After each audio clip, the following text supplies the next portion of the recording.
अस्सलाम वालेकुम क्लास। आज हम लोग ICS पार्ट 2 के लेक्चर नंबर 5 को डिस्कस करेंगे। आज हमारा टॉपिक बहुत इंटरेस्टिंग है। आज हमारे टॉपिक का नाम क्या है? Database model.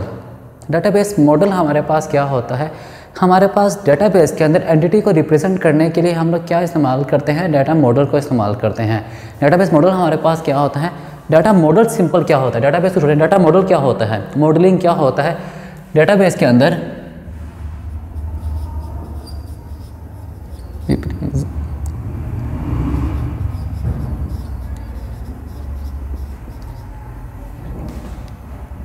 representation of an entity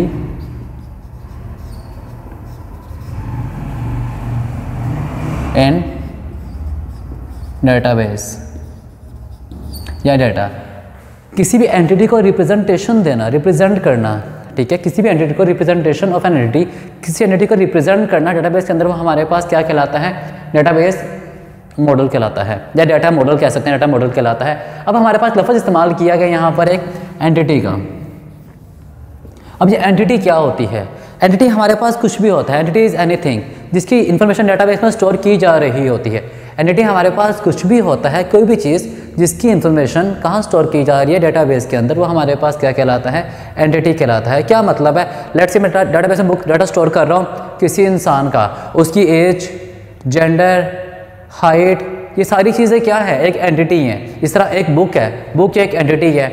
इस हर जो भी चीज़ हम डेटाबेस में स्टोर करवाना चाहते हैं वो हमारे पास क्या होती है? एंटिटी होती है। तो एंटिटी इज़ एनीथिंग जिसकी इन्फॉर्मेशन हम डेटाबेस में स्टोर करवाना चाहते हैं, स्टोर करवाई जा रही होती है, वो हमारे पास क्या होता है? एंटिटी होता है। अब डेटाबेस मॉडल के हमारे पास 3 टाइप्स थी। डेटाबेस मॉडल की टाइप्स कितनी है? 3 टाइप्स हैं। हायरार्किकल मॉडल है, नेटवर्क मॉडल है, रिलेशनल मॉडल है। ये हमारे पास 3 टाइप्स किसकी हैं? डेटाबेस मॉडल की हैं। तो हम स्टडी करते हैं 1 बाय 1। फर्स्ट वन हमारे पास क्या है? Hierarchical model.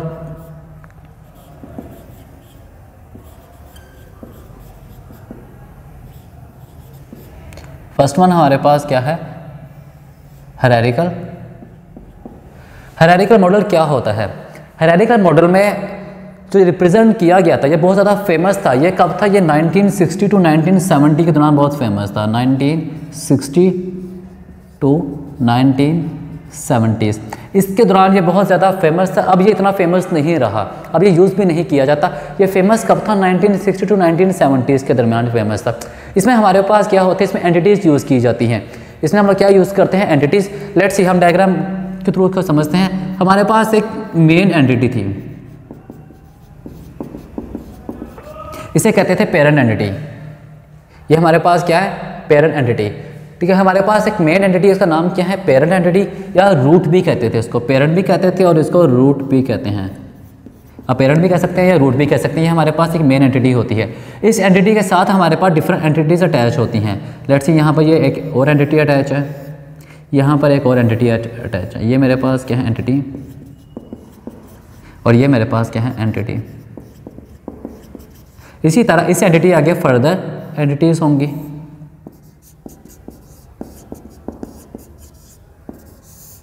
और इसी तरह यहाँ पर भी मेरे पास क्या थी? एंटिटीज़ थी। और यहाँ पर भी मेरे पास एंटिटीज़,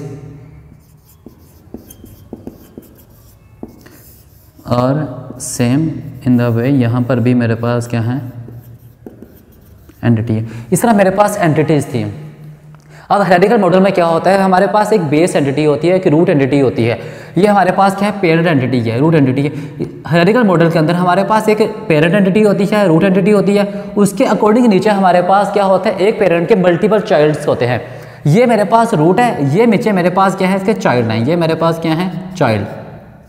ये भी मेरे पास क्या है? चाइल्ड है ये एंटिटी। लेकिन ये दोनों एंटिटी इसके लिए क्या है? चाइल्ड है। ये क्या है? पेरेंट है इन दोनों एंटिटीज़ का। हायरार्किकल मॉडल में हमारे पास एक पेरेंट होता है, उसके फर्दर नीचे चाइल्ड्स होते हैं।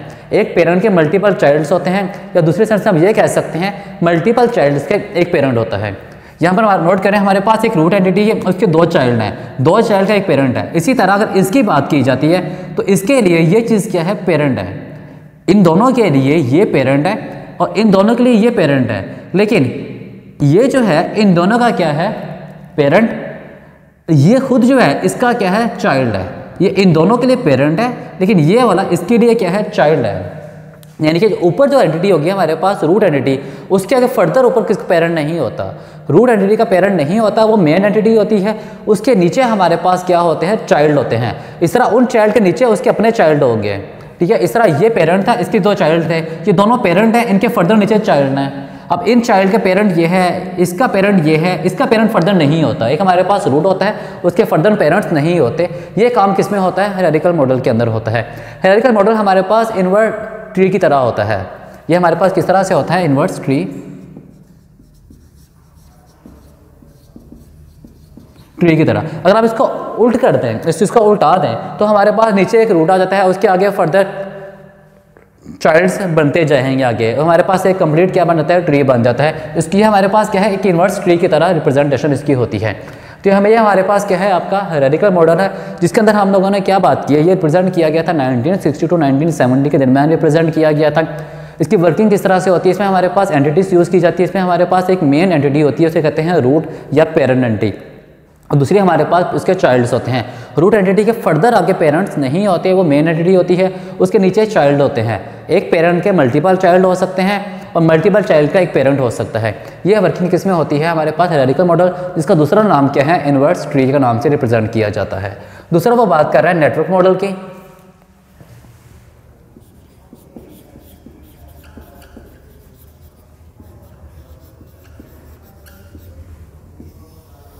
दूसरा क्या है हमारे पास, नेटवर्क मॉडल। नेटवर्क मॉडल के अंदर क्या होता है, नेटवर्क मॉडल में हमारे पास कुछ इसी तरह से काम करता है जिस तरह यहाँ पर हमारे पास हायरार्किकल मॉडल काम कर रहा है। लेकिन डिफरेंस किस चीज़ का आता है, नेटवर्क मॉडल के अंदर कुछ इस तरह से प्रेजेंटेशन होती है।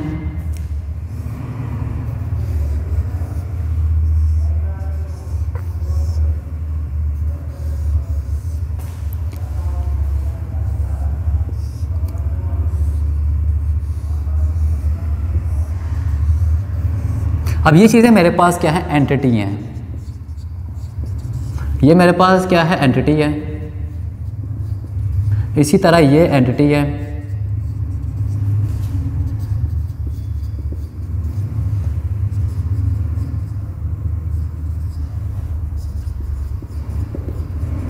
ये सब की सब मेरे पास क्या है, एंटिटीज़ है। अब नेटवर्क मॉडल में क्या होता है, जिस तरह हमारे पास क्या था, हायरार्किकल मॉडल में एक पेरेंट था, उसके मल्टीपल चाइल्ड थे। नेटवर्क मॉडल में ये काम नहीं होता। नेटवर्क मॉडल में क्या होता है, इसका ऑपोजिट होता है।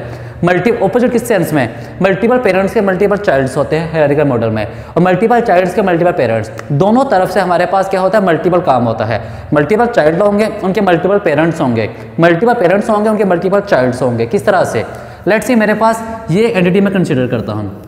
अब ये एंटिटी खुद क्या है, ये चाइल्ड है, किसका, इसका भी चाइल्ड है, इसका भी चाइल्ड है। इसके पेरेंट्स कितने हैं, 2 पेरेंट्स हैं। इस एंटिटी के पेरेंट्स कितने हैं, ये भी उसके लिए पेरेंट्स के तौर पर काम कर रहा है, ये भी क्या काम कर रहा है, पेरेंट्स के तौर पर काम कर रहा है। चाइल्ड कितने हैं, एक चाइल्ड है। पेरेंट कितने हैं उसके, मैक्सिमम पेरेंट 2 पेरेंट है। इसी तरह अगर हम बात करते हैं, लेट्स सी इसकी बात करते हैं, ये पेरेंट है एक, ये मेरे पास खुद क्या है, पेरेंट, इसका ये भी चाइल्ड है, ये भी चाइल्ड है। तो ये दोनों क्या है उसके लिए, ये चाइल्ड है, तो ये भी क्या है, चाइल्ड है। ये दोनों क्या है, उसके चाइल्ड हैं। अब इसके ऊपर जो एंटिटीज़ होंगी वो इसके क्या बन जाएंगे, पेरेंट्स, जो कि मोर देन 1 होंगे।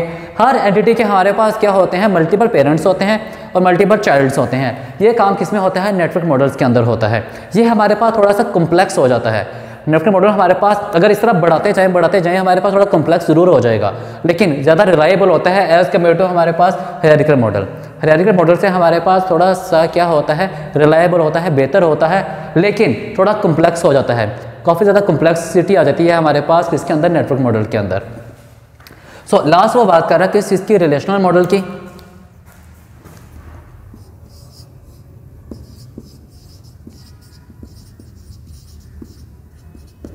लास्ट हमारे पास कौन सा है, रिलेशनल मॉडल। रिलेशनल मॉडल में हमारे पास क्या होते हैं, कीज एट्रीब्यूट इस्तेमाल किए जाते हैं। रिलेशन के बारे में बताते हैं कि हमारे पास एंटिटीज़ का आपस में रिलेशन क्या होगा। इसमें हम लोग क्या बताएंगे, हमारे पास एंटिटीज़ का आपस में रिलेशन क्या होगा। एंटिटी के रिलेशन का क्या मतलब है, लेट्स सी मेरे पास यहाँ पे एक टेबल मौजूद है, ये मेरे पास था roll number, name, class, subject. ये मेरे पास यहाँ पे क्या थे, इसके एट्रीब्यूट्स थे। इसी तरह यहाँ में मेरे पास एक और एट्रीब्यूट ऐड किया जाता है। यहाँ में मेरे पास क्या है, रोल नंबर, लेट्स से मैं सब्जेक्ट को रिमूव करता हूँ, सब्जेक्ट अलग से बना लेते हैं क्योंकि मोर देन 1 सब्जेक्ट होते हैं एक स्टूडेंट के, या मेरे पास क्या आ जाएंगे, सब्जेक्ट आ जाएंगे। अब ये एट्रीब्यूट इससे मैच करना चाहिए। ये हमारे पास जो एट्रीब्यूट है, ये टेबल है, इस टेबल का रिलेशन इस टेबल से क्या बनेगा, वो हमारे पास काम किसका होता है, रिलेशनल मॉडल का होता है। लेट्स सी मेरे पास यहाँ पे एक रोल नंबर के अकॉर्डिंग मल्टीपल सब्जेक्ट होंगे, ऐसे ही होता है ना। एक स्टूडेंट है वो एक वक्त में मोर देन 1 सब्जेक्ट पढ़ रहा होता है। एक स्टूडेंट मैट्रिक का है या इंटर का है, किसी भी फील्ड का स्टूडेंट है वो एक वक्त में मोर देन 1 सब्जेक्ट पढ़ रहा होता है। तो हम रिलेशन बताते हैं कि हमारे पास एक टेबल का या एक एंटिटी का दूसरे के साथ क्या रिलेशन बन रहा है, क्योंकि हम लोग ये नहीं करते कि हमारे पास जितनी भी इन्फॉर्मेशन है वो सब की सब एक जगह पर स्टोर करवा दी जाए। हम डाटाबेस के अंदर एक फील्ड के लिए डाटा स्टोर करवाने के लिए मल्टीपल टेबल यूज़ कर रहे होते हैं, ताकि एक पूरे के पूरे टेबल के अंदर सेम इन्फॉर्मेशन स्टोर की जाए, दूसरे पे सेम इन्फॉर्मेशन स्टोर की जाए। तो उसके लिए क्या इस्तेमाल करते हैं हम लोग, डिफरेंट टेबल यूज़ करते हैं। जैसे मेरे पास यहाँ टेबल है, ये एक टेबल है, इससे टेबल बन सकता है कॉन्टैक्ट नंबर का, क्योंकि एक स्टूडेंट के मोर देन 1 कॉन्टैक्ट नंबर हो सकते हैं। तो हमारे पास टेबल बन जाता है कॉन्टैक्ट नंबर का, जो कि किससे रिलेट कर रहा होता है, इनकी कीज़ वैल्यूज़ के साथ। इसकी की वैल्यू से मैच होनी चाहिए। दोनों मैच हो जाती हैं तो दोनों का आपस में रिलेशन बन जाता है, जो कि रिलेशनल मॉडल हमारे पास होता है। ये हम आज के दौर में यूज़ करते हैं। इसको हम फर्दर स्टडी भी करेंगे कि रिलेशनल मॉडल किस तरह बनता है, इनके रिलेशन किस तरह बनाए जाते हैं। ये हम लोगों ने स्टडी करना है फर्दर। आप लोगों के आने वाले चैप्टर्स के अंदर हम स्टडी करेंगे कि रिलेशन किस तरह से बनते हैं। ये हमारे पास क्या होता है, रिलेशनल मॉडल होता है, जो कि रिलेशन बनाता है डिफरेंट एट्रीब्यूट्स का आपस के अंदर, उनकी कीज़ वैल्यूज की बेस के ऊपर। ठीक है, उनकी कीज़ मैच होती हैं, देन उनका आपस में रिलेशन बन जाता है। ये काम क्या होता है, रिलेशनल मॉडल होता है।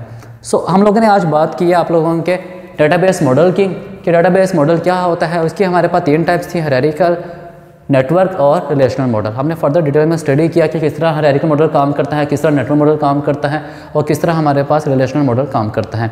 हमने डिटेल में स्टडी किया है इन चीज़ों का। ये हमारा लेक्चर नंबर 5 था। बाकी आप लोगों के लेक्चर नंबर 6 के साथ हम लोग कल मिलेंगे। तब तक के लिए इजाज़त दीजिए। अल्लाह हाफिज़।